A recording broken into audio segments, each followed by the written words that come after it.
Olá, eu sou Liana França, estomatologista e cuido de pacientes oncológicos. Olá, eu sou Glória Barros, cirurgião bucomaxilofacial, clínica geral e também trato de pacientes oncológicos. Cuidar do paciente oncológico é realmente desafiador, mas também muito gratificante. Normalmente, os pacientes recebem o diagnóstico de câncer após uma série de exames, por vezes difíceis e longos. A primeira consulta ao médico, que não é o nosso caso, que nós somos dentistas, esse médico é um oncologista e é carregado assim essa primeira consulta de um peso muito grande, porque o paciente ele está confuso, ele está com medo, sem saber como será a vida dele nos próximos meses, e se terá próximos meses de vida, né, e anos de vida. Ele, o paciente, ele recebe uma quantidade enorme de informações sobre a doença, como que vai ser o tratamento, quais são a, todos os profissionais que ele deve procurar, enfim. Normalmente, esse paciente ele sai desnorteado dessa consulta oncológica e ainda metabolizando tudo o que aconteceu. E aí, logo depois dessa consulta oncológica com o médico oncologista, chega a vez das consultas da equipe multiprofissional, que entra, sim, desde o início do tratamento oncológico para que esse paciente tenha todo o suporte necessário. Então, ele vai para o nutricionista, ele vai para o enfermeiro, para a fisioterapia, para a fono.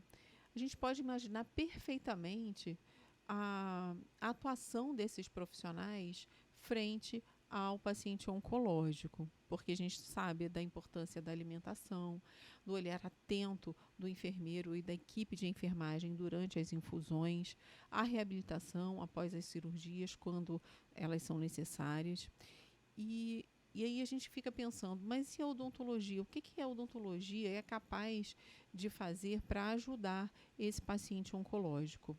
Glorinha, o que a gente pode falar sobre isso, né? O que a odontologia faz? É só paciente com câncer de boca que nós cuidamos, que nós tratamos, que nós damos apoio e acolhimento? Não, é muito mais do que isso, né? As pessoas normalmente fazem uma associação do dentista trabalhando com câncer de boca. Aliás, muitas pessoas não sabem nem que existe o câncer na boca. É uma situação que às vezes as pessoas pensam, não, dentista é igual a tratar de dentes. E não é assim. Mas nosso trabalho vai muito além. Nosso trabalho, nós tratamos também dos pacientes com câncer de boca, mas tratamos muitos pacientes com outros tipos de câncer, qualquer órgão do corpo, que está dentro de um tratamento quimioterápico, radioterápico ou outro para o câncer.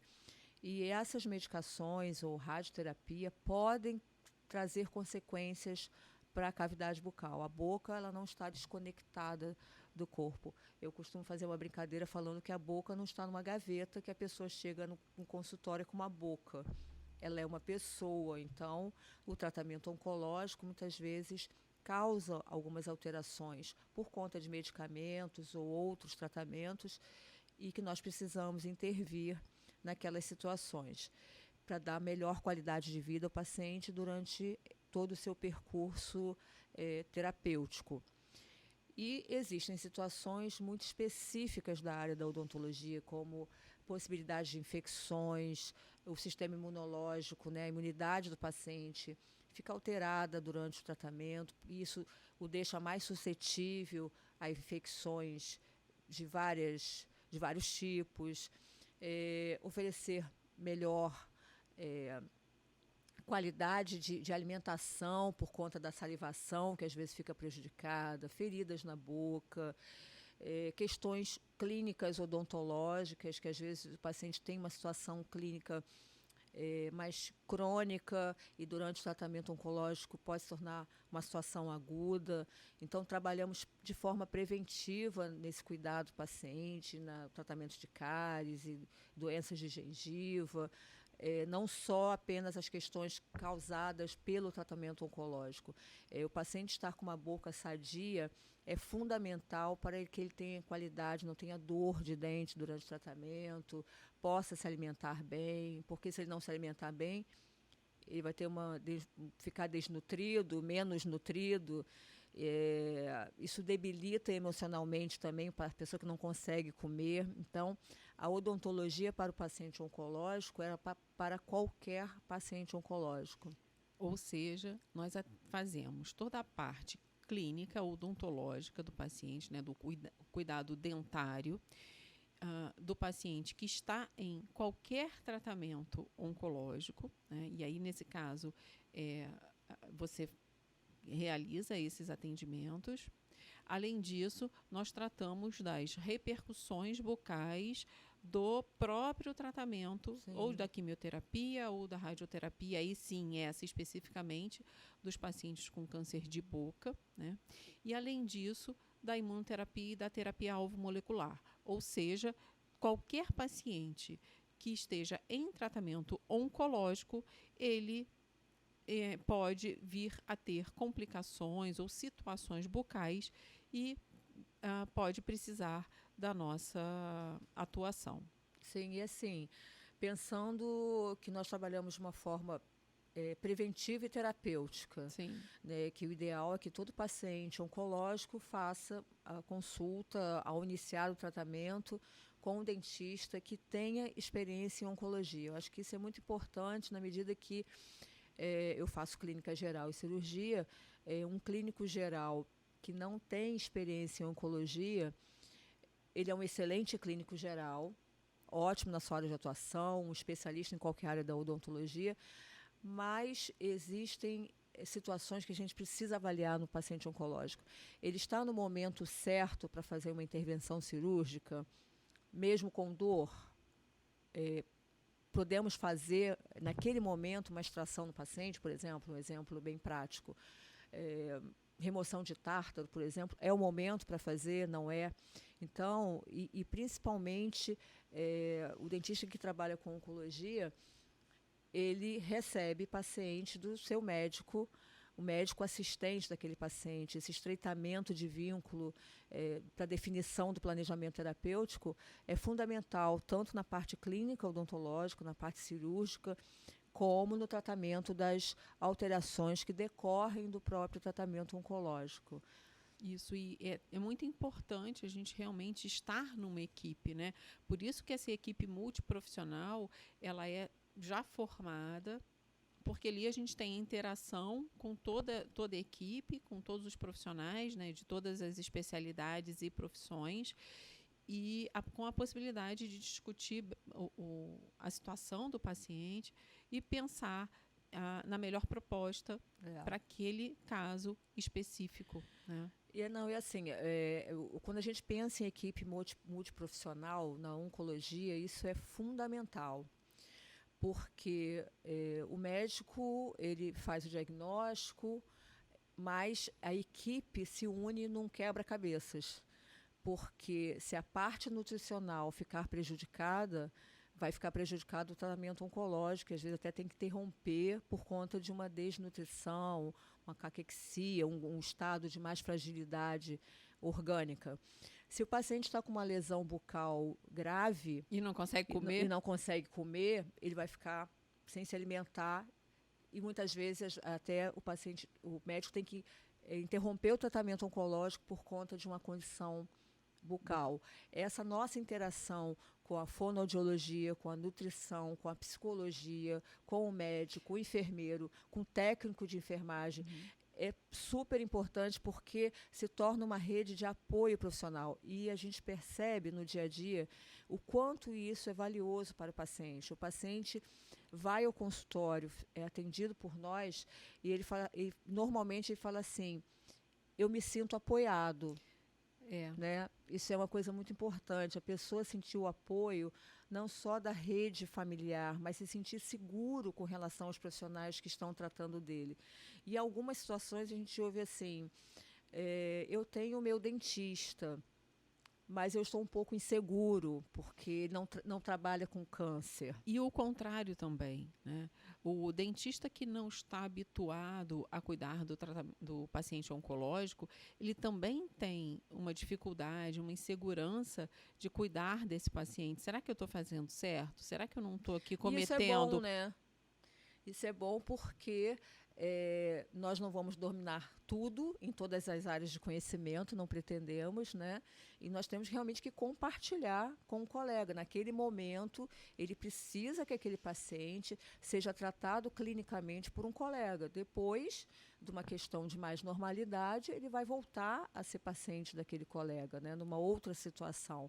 Então, essa relação entre nós dentistas, também com outros colegas, é super importante, porque nesse momento nós estamos dentro de uma equipe de oncologia com a facilidade do contato com o médico que esse colega às vezes não vai ter, que ele vai receber o que faz tal medicação, ele não sabe quais as interferências, ou sabe muito por alto de uma interferência bucal. Então, para um bom direcionamento do tratamento, é realmente importante a participação de uma equipe multiprofissional. Não adianta um dentista excelente, o outro excelente, se não existe essa combinação, essa inter-relação de experiências, de saberes, de troca mesmo, né? E assim, a odontologia, ela está com o paciente oncológico desde o início, desde a primeira consulta com o oncologista, com o médico, né, oncologista, porque muitas vezes a gente precisa fazer procedimentos antes do início do tratamento, e isso é muito desafiador, porque muitas vezes existe um questionamento, mas vai atrasar o meu tratamento, então a gente tem que fazer fazer todo o possível para fazer esse procedimento o mais rápido possível, para que ele possa, sim, entrar com uma saúde bucal, ok, uma boa saúde bucal, quando iniciar esse tratamento oncológico. Né? Isso aí me faz lembrar, você está falando dessa nossa relação estreita com o médico, que tanto eles nos manda para avaliação preventivamente, como alguns casos já com situações instaladas que aconteceram mesmo e seriam possíveis de acontecer. Essa semana eu tive um caso bastante interessante, que foi de um paciente que está em tratamento oncológico, jovem, 30 anos, e que começou a sentir uma dor num siso. E aí, uma dor que já não passava, que era indicação de cirurgia, e eu entrei em contato com o médico, não, eu vou adiar a quimioterapia dele para você fazer nesse momento, porque ele está num bom momento de exame de sangue, então faz logo. Então, essa relação com o médico e com outros profissionais, ela é fundamental para definir. Se deixasse mais para frente, poderia fazer a cirurgia numa etapa que ele não estivesse tão bem e fosse uma urgência. Isso é muito importante que você falou, Glorinha. Em qual momento exato de se fazer o procedimento? Claro, não é matemática, né? Mas a gente tem, sim, o exato momento, ou o melhor momento para fazer procedimentos odontológicos, cirúrgicos ou não, nesse paciente. Né? Além disso, além do tratamento odontológico propriamente dito, que a gente pode fazer antes, durante e após o tratamento oncológico, também tem as reações adversas da quimioterapia, da radioterapia de cabeça e pescoço, e da imunoterapia e terapia alvo molecular. E aí entra muito a minha especialidade, né, a estomatologia, que é justamente a especialidade que vai cuidar dessas alterações, e aí a gente faz um bate-bola muito, muito legal, né? A gente interage muito bem nesse sentido também, e a gente avalia o paciente, a gente avalia esse paciente no que diz respeito às medicações que ele vai utilizar e que ele está utilizando, se essas medicações elas são passíveis de alterações bucais. Vou dar alguns exemplos, né? A boca seca, a mucosite oral, que é, eu acho que uma das mais conhecidas, aumento de índice de cárie, tudo isso a gente vai avaliar, vai conversar com o paciente logo antes do tratamento, indicar até uma escova de dente, indicar se vai usar ou não fio dental, porque também existe um mito muito grande com relação ao uso do fio dental. Depois disso, enxaguantes, vai usar ou não vai usar? Existe algum medicamento que pode ser utilizado preventivamente? Enfim, a gente vai conversar e vai analisar caso a caso, paciente a paciente. Cada um a gente trata como realmente uma pessoa especial, né? E a partir daí estipula o melhor tratamento para ele. Eu acho que são protocolos individualizados, porque a gente tem que ver em que fase do tratamento a pessoa está, qual é o diagnóstico, qual é o protocolo de terapêutico da pessoa, porque nós recebemos pacientes iniciando o tratamento, mas pacientes que estão em tratamento há 5 anos, 6 anos, 8 anos, então são situações completamente diferentes. Então, realmente avaliar cada caso, caso a caso, é fundamental para esse direcionamento. Por exemplo, se você falou, interessante, fio dental. Existe um mito de que o paciente oncológico não pode usar fio dental porque vai promover sangramento. Em que situação? Ele já usava fio dental, já tem hábito? Se ele já usava, ok. Então, são direcionamentos que a gente tem que ter e olhares muito diferenciados. Eu acho que isso é o que faz realmente o paciente, ele é especial para nós, né? Ele é complexo, porque ele pode ser um paciente oncológico e não apenas oncológico. Ele é um paciente oncológico e idoso, e por ser idoso ele tem comorbidades como hipertensão, diabetes, outras situações, então ele já usa medicamentos para outras situações. É o que eu falo, o paciente ele é oncológico, mas ele também pode ter todas as outras doenças que um paciente não oncológico tem. Ele pode ser um paciente diabético que tem câncer. E aí a gente já sabe de algumas situações que o paciente diabético desenvolve na boca, né, algumas alterações. Então, tem esses pormenores que precisam ser avaliados, não só a condição oncológica, é olhar para o paciente como um todo, porque o que a gente tem que ver é a integralidade da situação, do cuidado. Então, tanto na questão da equipe multiprofissional, como o olhar do dentista para a integralidade do cuidado. Acho que é mais ou menos por aí. Eu acho que é completamente por aí. Por aí. E é um esforço nosso no sentido de enxergar mesmo às vezes a gente tem que ter mais os ouvidos maiores do que os olhos, porque a escuta ampliada também é significativa, né, no atendimento oncológico, do paciente oncológico, porque às vezes a gente tem que ter 4 ouvidos e 2 olhos, porque o paciente demanda um tempo de escuta para a gente poder entender quais são as necessidades dele naquele momento, porque pode não ser o que eu estou enxergando, e a gente vai adequando o tratamento também, direcionando, fazendo um planejamento, o que é mais importante para ele nesse momento e o que se pode fazer nesse momento.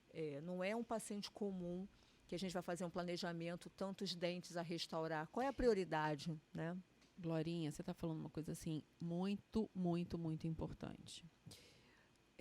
Muitas vezes a gente se depara com situações, né, com radiografias panorâmicas, com que aquele retrato, né, da radiografia, sem conhecer a história do paciente, nos faz chegar a um determinado diagnóstico, uma determinada ação.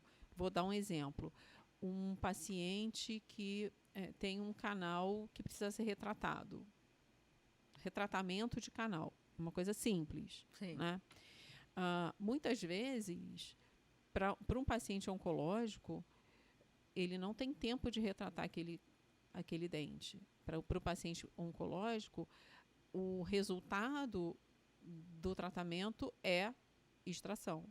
Já um paciente não oncológico, não, eu posso esperar, eu posso preservar, eu posso fazer um outro tratamento de canal e, né, e acompanhar. Então, assim, simplesmente a odontologia na oncologia, ela tem uma outra visão. A gente não pode pensar na odontologia para paciente oncológico exatamente da mesma forma que a gente pensa a odontologia para o paciente não oncológico. Vamos separar assim para facilitar. E isso não é só a abordagem com relação ao tratamento odontológico propriamente dito. Uma outra coisa que eu lembrei ainda no tratamento odontológico, paciente que faz radioterapia de cabeça e pescoço, a abordagem odontológica é completamente diferente. Sim. Vai Transplante de medula. Paciente que vai ser submetido ao transplante de medula, né, o transplante de célula-tronco hematopoético, enfim, realmente uma abordagem completamente diferente, e é por isso que o profissional ele precisa sim de um olhar, um cuidado maior e um conhecimento maior e específico dessa área da oncologia para que possa realmente ser efetivo, né? Esse paciente ele não pode perder tempo. Esse paciente ele não pode muitas vezes esperar para ver o que vai acontecer, como a gente faz no paciente não oncológico, né? E isso é muito importante para a gente difundir e falar realmente, né, de como que é necessário esse olhar diferenciado. E as pessoas... Pode falar. Fala, Glorinha. Não, e às vezes é um pouco difícil as pessoas entenderem, os pacientes entenderem, por exemplo, a mulher está com câncer de mama e o médico fala para ir ao dentista. Bom, ela está com a cabeça cheia de monstros, né, com relação ao diagnóstico, com medos de sofrimento, o medo de perder o cabelo, qual vai ser daqui para frente, e me manda para o dentista. O que tem a ver ir para o dentista? E às vezes acaba até não indo, porque não consegue relacionar. Então é importante a gente enfatizar que, mesmo não sendo uma doença relacionada à boca, a medicação que ela vai usar pode ter repercussão na boca. Por isso, nossa abordagem no início é importante, para deixar o paciente livre de infecções bucais, porque imagina, né, ter uma infecção bucal durante o tratamento oncológico. Vai ser uma situação mais agressiva. As medicações que usa, por isso que a gente trata dos pacientes oncológicos de uma forma geral, né? Mas existe assim, no imaginário das pessoas, o que tem a ver um câncer de intestino com ir ao dentista? Muitas coisas. E por isso é tão importante realmente a gente difundir essa informação. O paciente oncológico, ele precisa ser cuidado pelo dentista, independente do tipo ou da localização do seu câncer, né? As abordagens elas são diferentes, o paciente do câncer de boca e o paciente com câncer em outras áreas, mas sim, ele precisa desse contato antes, durante e depois do tratamento com o dentista, de preferência o dentista que atua na oncologia, né, cuja área de atuação é na oncologia.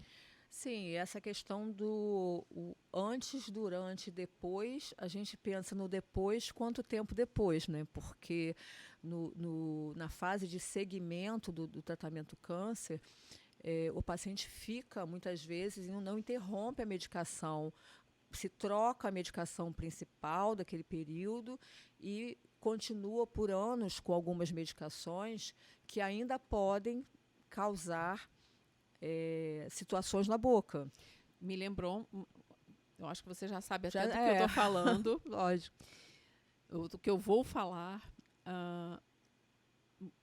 Pacientes que fazem tratamento por longos períodos, né, de mama e próstata para uma determinada situação, utilizando antirreabsortivo, esses precisam de um cuidado ainda maior, né? E poucas pessoas sabem sobre esse assunto, que já vai ser, com certeza, a gente vai colocar lá na nossa listinha um tema para um episódio futuro. Né? Bom, aí, falando sobre antirreabsortivos, é um termo bem técnico, né?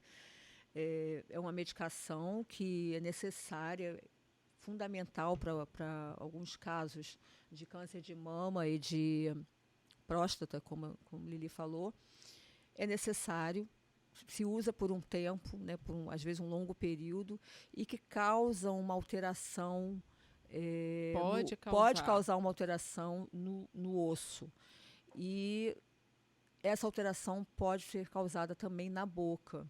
Então, é importante que essas pessoas que usam essa medicação, e depois a gente vai pormenorizar um pouco melhor isso, que tenham um acompanhamento mais estreito, né, com o dentista. E nesse momento é que entra o médico, o oncologista, o enfermeiro que sabe da medicação, a equipe multi mesmo, falando, olha, você precisa realmente, por causa dessa medicação, fazer um acompanhamento com o dentista. E a gente pega pacientes, às vezes, com 6 anos de medicação, 8 anos de medicação, né? E a gente vai já pegar com um acúmulo dessa medicação no organismo. Então, não é só ir ao dentista. É ir ao dentista que vai enxergar que aquela medicação de 6 anos pode causar tal alteração bucal. Tal interferência bucal. Uma interferência. Né? É isso aí. Voltando ainda à questão do início do tratamento, que eu acho que a gente precisa enfatizar muito. O paciente oncológico, ele muitas vezes esquece do cuidado bucal.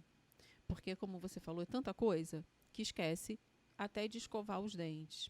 Eu acho que a gente poderia aqui falar um pouquinho sobre métodos de prevenção, métodos de higiene que esse paciente ele pode fazer nesse período já no início, porque a gente já dá, assim, claro, dicas gerais, né, para esse paciente. Qual a melhor pasta de dente, usa ou não enxaguatório, claro que cada caso é um caso, mas a gente tem que pensar assim, sempre utilizar uma escova de preferência macia, né? De média a macia. Existe marca? Não existe marca, só que tem que ser uma cabeça pequena. Por quê? Para evitar machucar. A pasta de dente, o ideal é uma pasta de dente sem lauril sulfato de sódio, mas se não tiver... E o que é o lauril sulfato de sódio?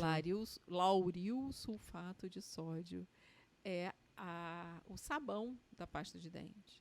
Então, as pastas sem essa substância, elas são mais suaves para a boca.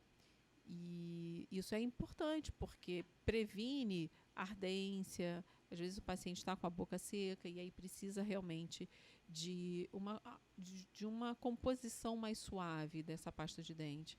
E aí a gente precisa, sim, fazer o uso dessa sem a substância lauril sulfato de sódio. Falando assim de uma forma genérica, como você falou, eu acho que realmente é isso. Pasta, escova de cerda macia, que, aliás, todas as pessoas deveriam optar por uma escova pequena, né? Cabeça pequena e cerda macia é realmente melhor.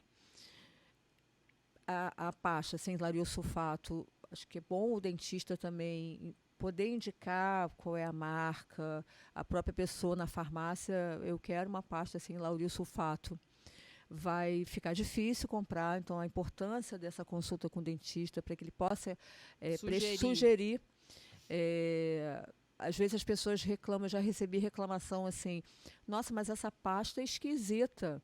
É porque o que dá a sensação de limpeza nas pessoas não é a fricção da escova, é a pasta que faz a espuma. Então, quanto mais espuma, a pessoa acha que está com o dente mais limpo. Na realidade, a gente sabe que não é isso. É um componente importante, mas ele é dispensável nesse caso, porque a escovação mecânica, né, o contato da escova com uma pasta menos, com esse componente que vai ser menos irritativo, vai ser melhor.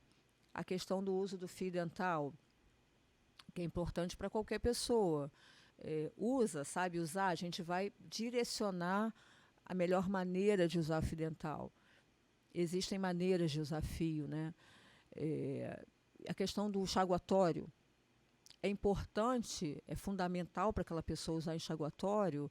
A gente prescreve enxaguatório para todos os pacientes. Qual, né? Qual enxaguatório?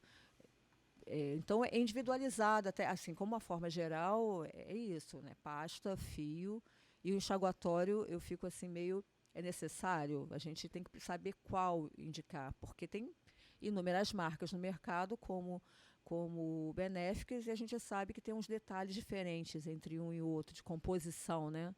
Cada um tem Cada uma um tem indicação uma específica. indicação específica, então a pessoa pode estar usando um que não vai fazer bem. Então, essa consulta de prevenção também é importante e na identificação de alguma situação bucal já existente naquele momento do tratamento. Pode ser um dente fraturado, pode ser um dente com uma restauração com aresta que precisa ser, né, precisa ser polido aquele dente para evitar trauma. Pode ser, como você falou, um tratamento de canal, uma fístula, a pessoa já tem uma secreção na boca e nem sabia que tinha, e a gente consegue identificar e mapear qual o melhor momento de tratar aquilo. Então, são informações gerais, que nós estamos conversando aqui agora, mas que realmente são individualizadas, né? A gente tem que ver o paciente e para poder definir melhor quais são os produtos que vai usar, de que forma vai usar, acho que é por aí. E durante o tratamento, o que a gente tem assim de mais conhecido, de alteração mais conhecida, é a mucosite oral. Que a mucosite oral é uma reação adversa dos medicamentos, de alguns medicamentos que são utilizados para a quimioterapia, independente da localização, aí depende do protocolo que aquele oncologista vai propor para o paciente, dependendo ali do tipo de tumor, das células, como são aquelas células. E essa mucosite oral ela é caracterizada por uma inflamação, uma vermelhidão e muitas vezes por úlceras, machucados por toda a boca, a orofaringe. E a gente tem uma tecnologia chamada laser, que é a laser terapia ou a fotobiomodulação, que com um aparelho portátil, simples, de fácil acesso, assim, com relação a transporte, porque ele é portátil, a gente consegue levar até muitas vezes ao paciente internado ou em casa e também no consultório, para fazer a prevenção e o tratamento dessas lesões. Então, se a gente começa a fazer o tratamento com laser antes de começarem, né, antes dessas lesões aparecerem clinicamente, a gente consegue bons resultados. Lembrando, reforçando que a mucosite oral ela pode acometer os pacientes em quimioterapia de qualquer área do corpo, né, de câncer em qualquer área do corpo, e também pacientes submetidos à radioterapia de cabeça e pescoço. São reações adversas com mecanismos de ação diferentes, mas que no final o que acontece é a presença de eritema, né, de vermelhidão, e também de úlceras, de feridas na boca.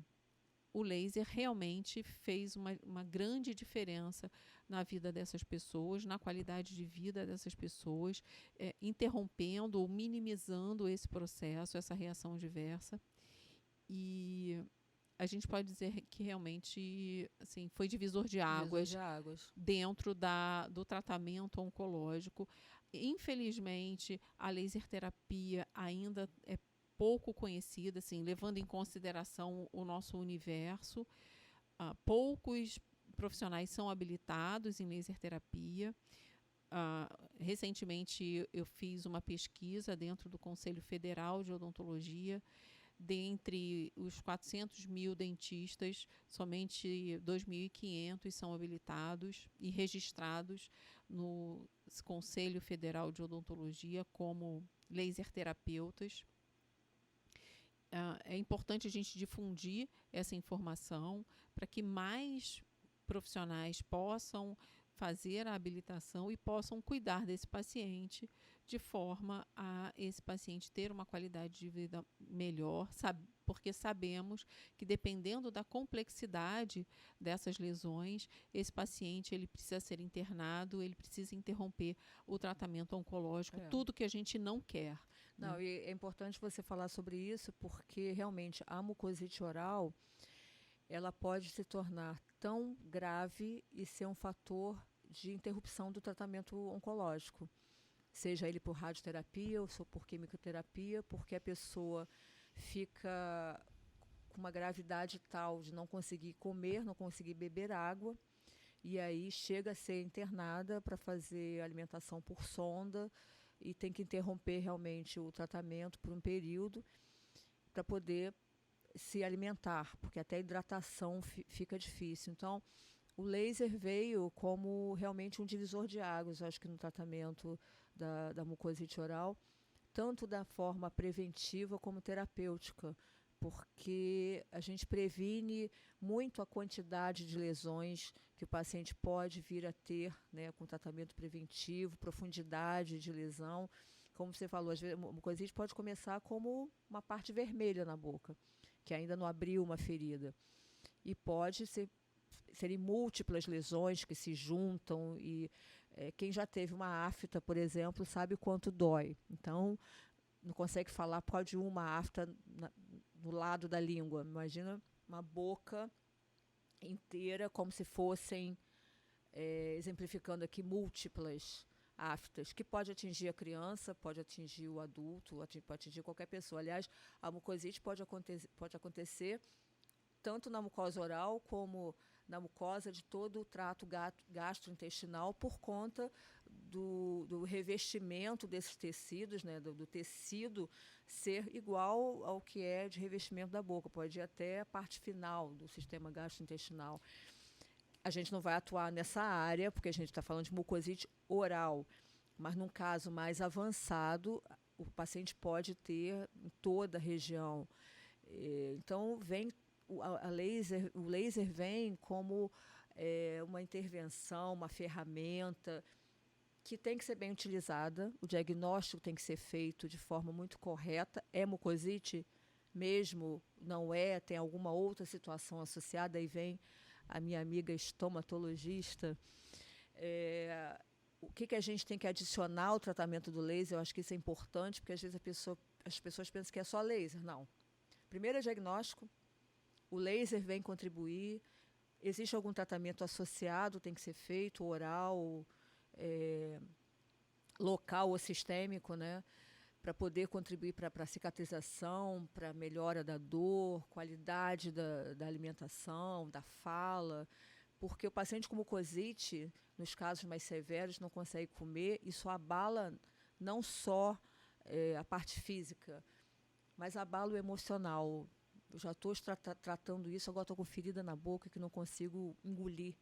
Eu não consigo nem ter prazer na alimentação, porque além da mucosite, também tem a perda do De paladar, paladar. que é muito comum a perda do paladar, da pessoa não sentir a diferença entre o salgado e o doce.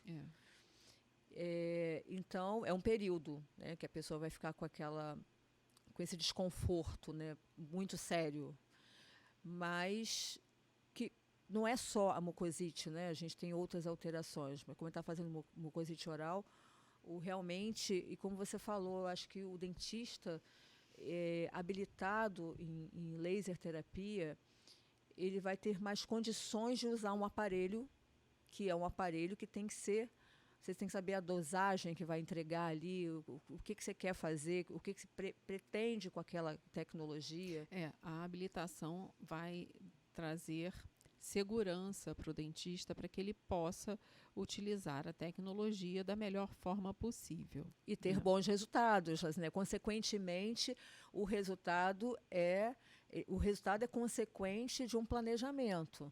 Então, se você entrega um laser de forma errada, uma energia errada, você está fugindo do ideal. E aí não vai conseguir um bom resultado. Muitas vezes até dificultando. Pode até dificultar, né? Então, a cicatrização. Então, tem que ser tudo muito bem planejado para a gente poder atingir o que a gente quer. O que a gente quer naquele paciente? A gente quer um paciente com menos dor. A gente quer um paciente com menos estresse por causa da dor. A gente quer um paciente mais saudável, sob o ponto de vista de alimentação, de deglutição, de fala, de convívio. As pessoas deixam de almoçar com um parente porque estão com dor na boca. Deixam de ter o prazer de se alimentar, né? Pois é. E eu acho que é importante também a gente lembrar que o laser, esse que a gente utiliza, né, que é o laser de baixa potência, e a gente faz a fotobiomodulação, ele é um laser chamado de soft laser, porque a energia dele é uma energia mais baixa e ele não causa dor. E eu gosto de falar isso porque quando a gente fala laser, a pessoa fica logo com medo. Ai, vai doer. Não, o laser Não queima. Não queima, exatamente. Esse laser de baixa potência, ele tem a potência baixa justamente para fazer alterações celulares que vão facilitar a cicatrização, vão diminuir dor, vão modular a inflamação. Isso tudo vai contribuir para que esse paciente ele tenha ou não tenha mucosite ou tenha uma mucosite mais leve. E eu sempre falo, o paciente oncológico ele só tem ideia do que é laser terapia quando ele já passou pela quimioterapia por algum ciclo sem o laser. É completamente diferente. O ciclo com laser e o ciclo sem laser, né? Então o laser ele é uma luz visível, também invisível, mas ele funciona, eu brinco assim, né? Ele funciona de forma invisível. Parece que ele não serviu de nada, porque muitas vezes, sim, o paciente passa por aquele ciclo sem uma lesão bucal. Não, e o interessante disso daí, da nossa experiência, é ver que quando o paciente se beneficia, quer dizer, ele passou por uma dor que ele não conhecia o laser ou não foi indicado, teve alguma dificuldade, e quando ele faz o outro e que faz o laser, como ele se sente feliz e reconhece, não, no próximo eu quero fazer, no próximo eu já quero programar, porque é um resultado fantástico, nós somos apaixonados, né, Lili? E quando a gente até sugere para esse paciente diminuir a quantidade de sessões... Não, ele quer mais. Não, vamos continuar. Não, você fez 5 da outra vez. Dá para fazer 6, 7. Porque realmente conseguiu identificar ali, né, o ganho. Benefício, né? O benefício da luz. Eu acho que a gente pode, sim, fazer um episódio falando só sobre laser terapia, porque... Como a gente já falou aqui e repetiu, é divisor de águas, sim. A gente ainda tem muito que aprender sobre laser terapia, todas as possibilidades que a fotobiomodulação nos dá e o próprio laser de baixa potência nos dá, né? Porque também temos terapia fotodinâmica antimicrobiana, terapia fotodinâmica oncológica. Então, assim, realmente... A gente pode aí falar muito sobre laser, porque somos, sim, apaixonadas, somos professoras de laser. Então, assim, se deixar, a gente fala horas e horas e horas. E esse episódio também já está terminando. Num momento muito importante. Vamos para Ossos do ofício. Vamos falar de uma situação que ocorreu sobre laser? Peraí, vamos falar. A gente tem que falar. O que é ossos do ofício? Uma situação difícil, engraçada, inusitada, que aconteceu com a gente, com você, comigo, dentro da nossa profissão. A gente podia falar alguma coisa que aconteceu comigo e com você, assim, num paciente que a gente atendeu em parceria. Lembrei aqui de uma situação que nós vivenciamos sobre laser. Sobre laser é uma boa. Eu acho que tem tudo a ver. E que tem a ver com mucosite também. Tá. Eu estava atendendo um dia na clínica de oncologia e me pediram para atender um filho de uma paciente que queria conversar comigo, não estava agendado. Era o filho, não era o paciente? Não. Era o filho que queria conversar comigo. Só que ele entrou já com a mãe. Entrou com a paciente. Entrou com a paciente. uma senhorinha de uns 85 anos, mais ou menos, super lúcida. E aí ele falou o seguinte para mim: olha, eu comprei um aparelho de laser e estou usando na minha mãe em casa. Ele levou o aparelho para você ver? Não, mas depois eu perguntei e vi que é o aparelho que nós temos, né? Aí ele falou: eu queria saber, que te perguntar se eu estou usando certo. Aí eu falei assim: mas você é dentista? Não. É médico? Não. Uma É profissão, enfermeiro? não era da área de saúde. Eu disse: mas não estou entendendo. Não, porque a minha mãe teve umas feridas na boca, e aí foi no dentista, e o dentista fez laser. E aí eu vi ele fazendo laser e eu comprei um aparelho. E eu queria saber se eu estou fazendo certo. Eu falei assim: olha, vai ficar difícil eu te explicar sobre isso, porque existe inclusive um curso que eu sou professora e a Liana também, nós damos aulas para dentistas, porque essa questão do laser, a gente não tem uma formação na graduação de odontologia, é um curso de habilitação. Como que eu vou te explicar isso agora? E para fazer o laser, a gente tem que fazer um diagnóstico. Então, para fazer, a gente tem que ter um planejamento. Você está fazendo isso de que forma, para quê e como? Não, eu faço todo dia de noite. Porque é muito fácil fazer o laser. Eu disse: bom, fácil apertar o botão. Você está usando de uma forma indiscriminada. Eu não posso pegar o aparelho agora e te explicar. Isso é um curso para profissionais de saúde. A gente sabe que não só dentistas que usam, enfermeiros usam, outros profissionais usam. E aí o que Glorinha fez? Não, tem o desdobramento da história. Mais ainda, que eu não sei o Não, desdobramento, não, será? só é que aí, como ele ficou insistindo muito para falar sobre o laser, que ele queria mesmo, né, que eu ensinasse. Aí ele virou para mim e falou assim: mas como que eu consegui comprar o aparelho? Eu disse: bom, vamos pensar aqui comigo.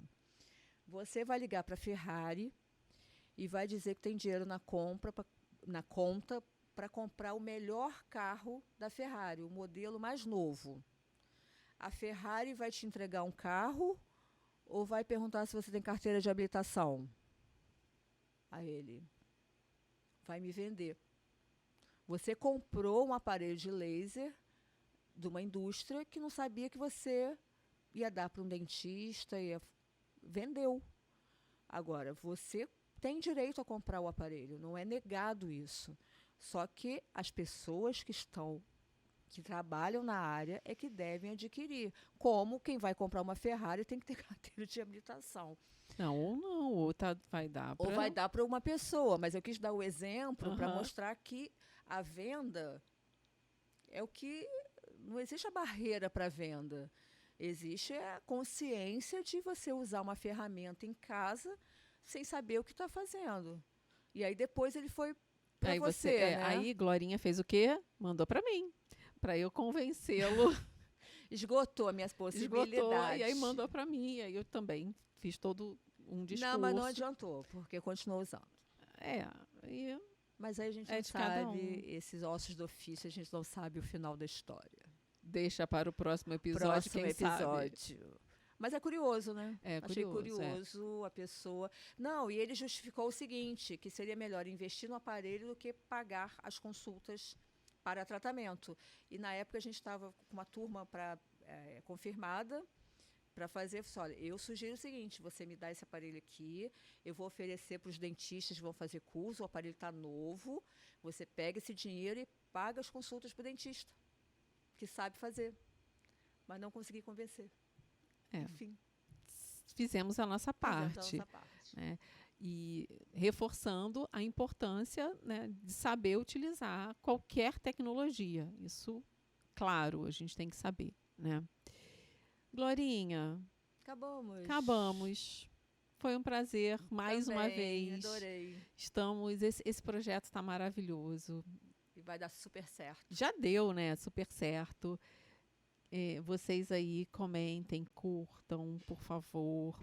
Compartilhem para que muitas pessoas pacientes, profissionais, rede de apoio, todos possam saber um pouco mais sobre oncologia, esse cuidado, esse acolhimento que a gente tanto fala aqui. Um beijo! Beijo, venham conosco nessa nova jornada, nessa nossa proposta que vem de outra situação que a gente já fazia. Então, estejam conosco nos próximos. Beijo!